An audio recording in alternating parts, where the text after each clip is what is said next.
हाय मंडळी, नमस्ते. चला तर आता इकडे मी बनवत आहे वाटण. आता बघा, गरमीतून कांदा वगैरे असेल तर ते वाटण लगेच खराब होऊन जाते, म्हणून बघा बडीशेप घेतले, थोडीशी 4-5 लवंगा घेतल्यात आणि काळी मिरी घेतले आणि धने असं हे घेतलेले आहेत. बघा, सगळे खडे मसाले घेतलेले आहेत. दालचिनी घेतले, छान असे आपण भाजून घेऊया खरपूस. आणि मसाल्यातली वेलची 2 घेतल्यात. प्रथम खोबरं भाजून घेतलं होतं मी गॅसवर. आता त्यामध्ये टाकलेली आहे खसखस. मस्त अशी भाजून घेऊया आणि थंड झाल्यावर मिक्सरला वाटून घेणार. आता इथे बघा बारीक केलं आहे हे खोबरं. आता त्यामध्ये मीठ, म्हणजे 8 दिवस आरामात राहू शकतो.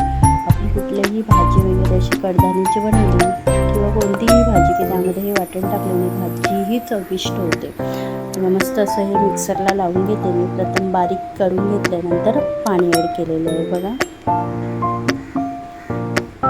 छान असे घट्टसर थोडं वाटण झालेलं आहे. बघा, मस्त हे 8 दिवस राहू शकतं. त्यामध्ये कांदा ॲड केला नव्हता. बघा,